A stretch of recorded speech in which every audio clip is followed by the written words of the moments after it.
Mr. President, Secretary General, Excellencies, distinguished delegates, ladies and gentlemen, I wish at the outset to express my appreciation to the outgoing President of the General Assembly, Dr. Tricky, for the good work that he has done, and to assure the incoming President of the Assembly, Mr. Joseph Days, of my country's readiness to contribute to making his term of office a success. It's with great pleasure that I pay tribute to our Secretary General Ban Ki-moon, among other things, for convening this historic high-level plenary meeting of the General Assembly. Mr. President, our Secretary General could not have been more to the point when he said in his report that the Millennium Declaration represents the most important collective promise ever made to the world's most vulnerable people, and then added that the promise is not based on pity or charity, but on solidarity, justice, and the recognition that we are all increasingly dependent on one another for our shared prosperity and security. Only five years away from the target date of 2015, it is not clear that we have enough justification for a sense of accomplishment with respect to the most important collective promise. No doubt there has been some progress, and some parts of the world are on track to achieve the Millennium Development Goals. In Africa too, although progress has been uneven and has been negatively affected by the current economic crisis and unusual levels of climate variability, a number of countries are on a promising trajectory to achieve most, if not all, the Millennium Development Goals. But the overall picture in the continent in terms of achieving the Millennium Development Goals is far from reassuring. It's therefore clear that we need to do more and better than we have done so far if we are to make up for lost opportunities over the years.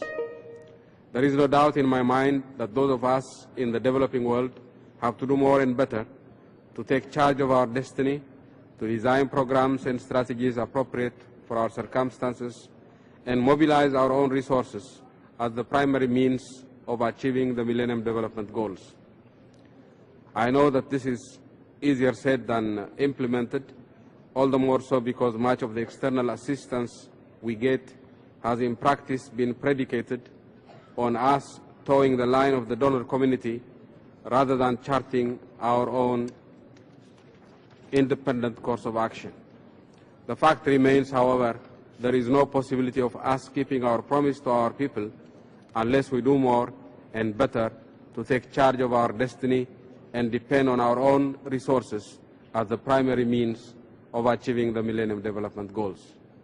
Mr. President, it must be clear, however, that much as those that are vulnerable might assume full responsibility for their development and maximize domestic resource mobilization, there are nonetheless structural realities that make it unavoidable for them to rely partly on international solidarity to make progress in development, including in achieving the Millennium Development Goals. This is obviously the rationale behind the Millennium Development Goals.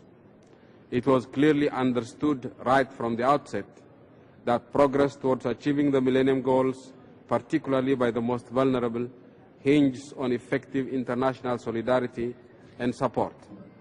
Our partners in development need to do more and better to deliver on their promises to provide quality support for development and to achieve the MDGs, as they have clearly been off track on delivery on their promises, both in terms of quantity and quality of support promised.